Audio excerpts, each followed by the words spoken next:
Glenda, thanks very much for coming along today. What it is that we're going to do is have a short coaching session that basically looks at what it is that you want to work on, what you want to get some clarity on, and then what we'll do is we'll have a look and see if there might be a model or an approach that we can actually use. If I think there is, I'll describe that and then we can move through it. Great. As we progress through it, I'll probably be taking a few notes, just for my own benefit, but I'll give that sheet of paper to you at the end of it. Comfortable with that? Good. Okay. So tell me what it is that you want to work on. I would like to find a way to give myself a business edge against my competitors, moving into markets that I specialise in with a little bit more personalised service. Right, okay. So the general heading is getting a business edge. Yes. But ultimately what you're looking at is, I'm just going to jot that down. To be competitive and provide a better, more personalised service. Right. It's almost like a mission statement, that, to be competitive and provide a more personalised service. Now, in relation to that, what is it specifically that you want from me for this conversation? So after 10 minutes, where would you like to be? I mean, it's still within that theme, but where would you like to be? I would like to think I'd be walking out of here today knowing how and to be motivated to put what I've learned into practice. Right, okay, so how, we'll come across that, but you're certainly looking to leave here motivated to put it into practice. Absolutely. Brilliant, okay. When you're saying how, is there a what that comes into that as well? Yes, it's some kind of direction. I don't have the infrastructure of a big team I can sit around and brainstorm with. So to have an opportunity to go through the possible procedure, tasks, and how I might achieve that. Right, okay. So in essence, it sounds like I'm repeating a lot back to you, but it's just to make sure that we're on the right line. So you're looking in terms of the what by way of direction, and you're looking in terms of the how, of the procedures, and the tasks that you need to get that. Absolutely. Okay, so procedures and tasks, brilliant. Okay, and obviously the motivation side of things is that runs through the whole theme of it. Walking out and knowing how to go forward. Right, okay. We'll aim for sort of skipping out, I think, because that's more motivating than walking, so we'll go with that. Okay, the model that I would probably use here, we have some different little cards here that actually work these through, and it's just to sort of give you the background to it, but basically what we've got is there's 5 on here. The topic is how to get the business edge, and then we're looking at what we call a GROW model, which is the goal of what it is, which is what I've just teased out of you. You're looking for direction, you're looking for the processes, the tasks, etc. What I'm going to do next is take you into a bit of a conversation about the current reality. So what's happening at the moment in the business, what's happening with your thoughts about where you are and so on and so forth. Once we've got to that stage, I'm then going to move you through to the options, all right? And that's where I'm going to sort of check out 1 or 2 things that you may have come to mind, either ideas or thoughts here, or possibly anything that I've come up with in what you've been saying. I can throw that into the mix here as well, okay? And then at the end of it, what we'll do is we'll wrap it all up with a kind of action plan about the next steps that you need to take to get this to where you want it to be. Right. Does that make sense? Sounds good, yes. Okay. And you know, as I say, I'll be taking notes as we actually work through it, and I'll give you that sheet at the end, or sheets at the end of it, if that's okay. So, give me a bit of background. What's the current reality? What's going on at the moment in the business? Because you're looking to get this business edge. Right. So what are you doing just now? The current reality is I'm operating in a competitive market. Okay. So I need to look at my strengths and weaknesses against my competitors. Okay. I need to look at how I can gain some kind of advantage, personalised service, not just about rates and money and discounts, but going the extra mile for my clients, giving them what they want, making both sides of my business relationship, that is with the people I'm recruiting and the clients I'm working for, to both feel they have a good level of service from me. Okay, so your clients and the people that are being recruited. So I have 2 clients really. I have Yeah.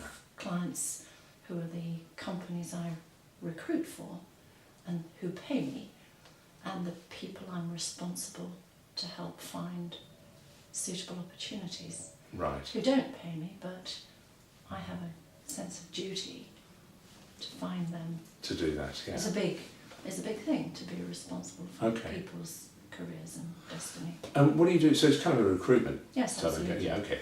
So what do you do in terms of marketing at the moment? Very little, to be honest. Okay. My reputation is word of mouth. Over the 20 years I've been in the business, I've met a lot of people, I've helped a lot of people, Right. and through my goodwill and my reputation, those people tend to come to me.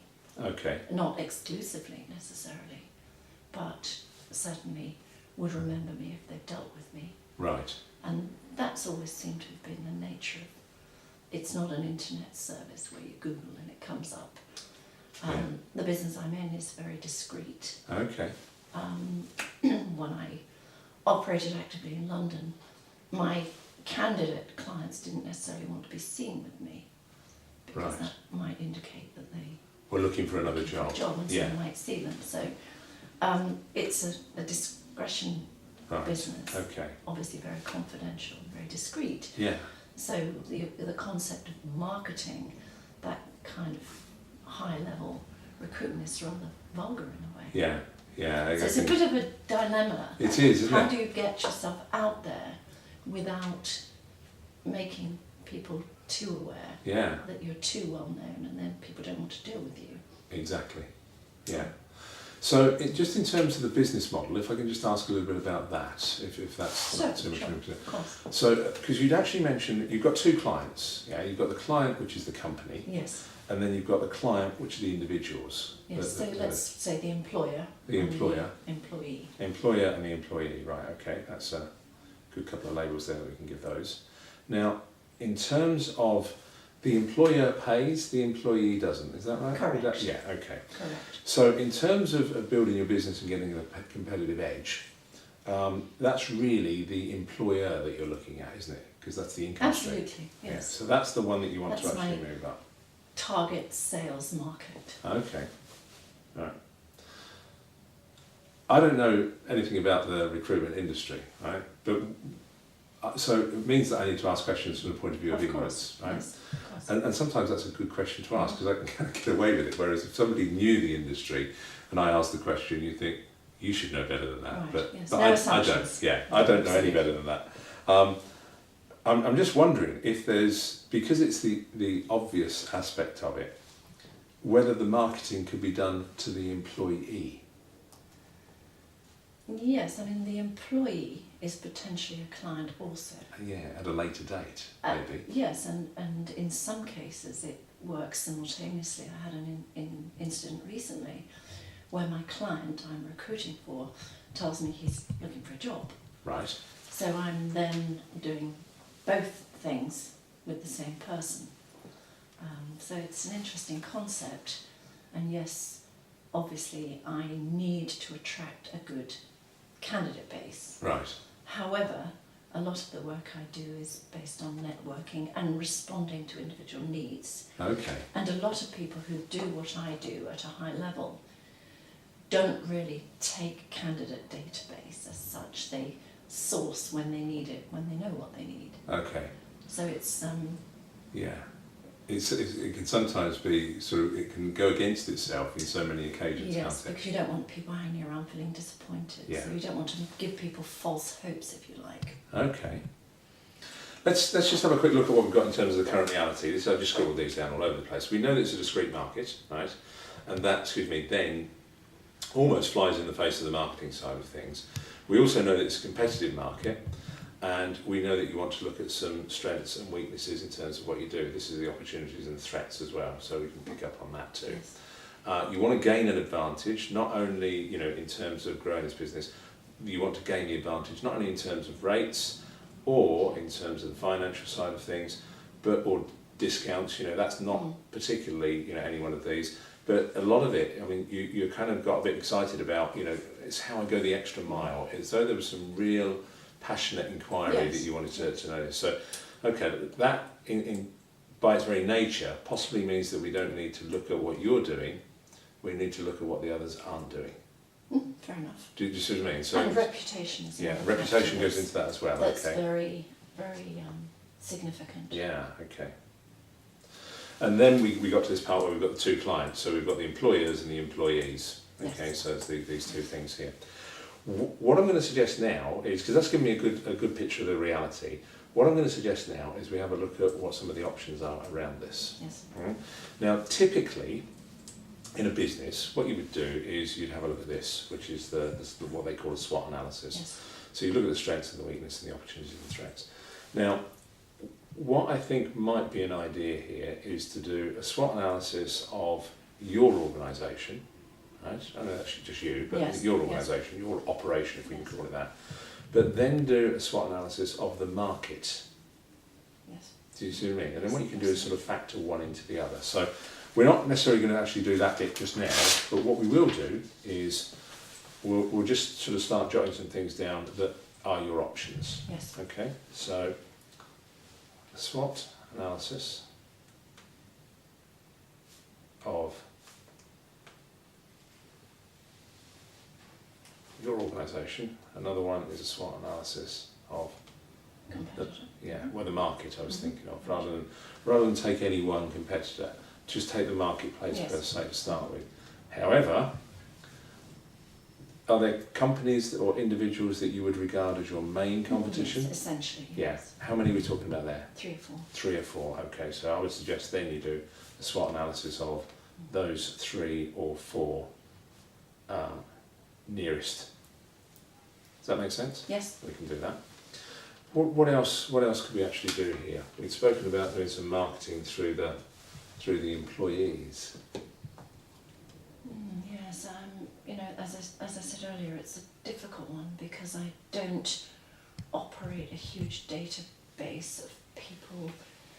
It's not like high street recruitment where Yeah, you're just waiting on sort of stuff to come through the door. yeah, It's very much at a senior level, so I'm not looking to attract people until I have a need for them, or at Yeah. least if I know about them, I don't want them to have false hopes. right, okay, So I don't want to market people and advertise for people and then not have anywhere to put them. yeah. No, okay, that makes But sense. I want to know about them when I need them. Yeah, yeah, that's an interesting one, isn't it? It's- That is, it's, yeah. It's a difficult one. It's Yeah. a difficult one. How does it work with the companies then? The companies tend to be, because of my recent background, the clients I have, the companies, my clients are people who know me and know of my reputation, and I may have helped them before Right, in okay, different ways. right. So do you have those on, do you have the companies on record? Yes, of course, Right. and I'm constantly in touch with them. Okay. And I hope they would call me first, if Right. not exclusively. Okay. Well, one of the options that I'm thinking of here, in terms of the marketing, and in terms of, it's more an option because it's not something you do at the moment, is more market research. Yes. So this is about approaching the companies, the employers, and asking them what they think, having been one of your customers, Mhm. one of their Yes. expression, Yes. what they think, A, your current competitive advantages, and B, what you could do to enhance it. Mhm. Yes. Does that Yes. sound feasible? Yes. Yeah. Okay. So And that would involve how many companies would you think would make a fair survey of that? What sort of? yeah, how many companies do you deal with? I mean, I wouldn't want to probably target more than 5 or 6 people Okay. that I know really well. Well, I think you'd be on safe grounds with that. Would So- that give a fair enough assessment? Well, what you're looking for, yeah, I think it would at this stage because you're really Cross-section. looking for a start. Yes. Yeah, does that make sense? So companies market research, and that's, as you say, 5 or 6, yeah? And a lot of people who are in the business I am that have much bigger organisations, they create newsletters, they create surveys, all sorts of stuff that is soft selling, if you like. Right. But obviously I'm not in a position to do that, and Yeah. nor would I care to spend half my day doing that. Yeah, that makes sense. What it does mean, that option 4, which is companies market research, the 5 or 6 companies, means putting together some questions. Yes. Now, we don't need to do that today, No, but that's, absolutely. you know, Something to work on. yeah, okay. So far, we're in this option stage here. And what we've got is, we've got a SWOT analysis of Blender, your company. We've got a SWOT analysis of the market. We've got a SWOT analysis of your 3 or 4 nearest. Yes. Right? And then we've got some companies' market research on 5 or 6. And then we've got to put some questions together. Right. There's quite a bit to do there, There's isn't quite there? a bit to do. Yeah, yes. okay. So the last part then, are you comfortable with what we've got Yes, via options? absolutely. You don't need to do all of these, but what I'm going to, I mean, you might want to, and what I'm not going to sort of cast you adrift here either. I want to get to this kind of wrap-up stage. So are these all things that you think you would want to do? Yes, and they're well within my capabilities. Right, okay. So in the wrap-up stage then, you would commit to actually doing these? Yes, absolutely. Right, okay, so that's the first part of it. So I'm going to pass this over to you now and just get you to take a few notes. So the first thing is to actually, in your commitment to this, is arrive at a date of when you can have this done. So set a target date. Exactly, yeah. Okay. Now the second bit, to a certain extent, involves me obviously as the coach, and this is, you know, for the purpose of reality here, but this is what we're going to do with this, is that I'll give you a business card in a moment. Once you've got that target date for that, all of that work to be completed, would it be useful to have another conversation about where you go next? Yes, I think it probably Right. would. And would you be okay if we do that by phone? Because Of course, Yeah, yes, absolutely. right, brilliant, okay. But I think otherwise one might go a little bit adrift. Yeah, it's very easy for as this we thing to were. get arms and legs and all. Absolutely. So number 2 then, if you just put contact Peter for stage 2 of the plan. Or even email these days. Yeah. Is, Yeah, we could do that, email, it's whatever, it's easy enough to do. And I'm more than happy to actually do that. Okay. right. Is there anything else that you need to do to actually take that further than where it is at the moment? No, I don't think so. I think I'm happy with. It's sometimes nice to sit down and break these things down. Yeah. It all seems a bit of a blur when you're thinking about it. It does. Have you done a SWOT analysis before? Yes, I have. You have, okay. So you're fairly comfortable with it? Yes. You're really comfortable with it? Or what would you say you I'm were? comfortable with it. I've done it in bigger companies where you brainstorm and, Right. and it's always good to have other people's input Okay. because sometimes you don't see it for Yeah, yourself. exactly. So what I would ask is that when I prepare this SWOT analysis myself, which I'm comfortable to do, if you could cast an eye over it Oh, and more see than if there are happy any to. factors that I've missed. Okay, so put that down there as well. Peter to cast an eye over the SWOT analysis. More than happy to do that, Glenn. Yeah. Okay. To give me some, just have you forgotten something? Yeah, just some pointers. It's going to give you the confidence that you're on the right line. Because isn't one it? tends to be in a sort of tunnel vision. and- Yeah. Okay. Anything else on there? Are you comfortable with it? No, I'm comfortable Right. with that. Questions, Okay. obviously, I need to Yeah. spend Well, some time working on. yeah. If you can make a start of that, we've got some questions as well. We can sort of add to that. And then Yes. if you've got a little data bank of questions, you can be quite selective as to which ones you want, and that Yes, works quite well. So we can put. So that maybe through. some input from you on my questions and just analysing my questions. To see Yeah, where I- once we get to that stage, if you put your questions together first, then Yes. I can then add to those. So that's more than happy once again. So the question I've got for you now, Yes. in terms of the last part of this, see this 1 to 5, Yes. and sort of following this through here. On a scale of 1 to 10, how committed are you to doing this? Where 10 is like, Peter, you can rest assured I'm going to do this. 8. 8, Yes. pretty good. There's no reason why I haven't spent time Okay. talking to you and coming to see you to waste your time and mine. Right. So I you, believe that there's a genuine need and I have this opportunity to have someone guide me through this Okay. process. Why would I not be committed to it? I can certainly hear the commitment in your voice now. So that's, I mean, it's So- not saying that it's been before, but I always just Right. ask that question at the end. So the commitment is 8. Right. Okay. And 8's a very lucky number, so. Right. Oh, of course, yeah, it is in that neck of the world. Yeah, absolutely. And you're using absolutely. Yeah. calligraphy here, so. That's exactly right. Yeah. So, okay. Is there anything else that you need from me at this point in No, time? I don't think so. I'm Comfortable with that? Ready off to go. Brilliant. Glenda, thank you so much. Thank Much you so appreciated. much. It's wonderful. You're welcome. Thanks.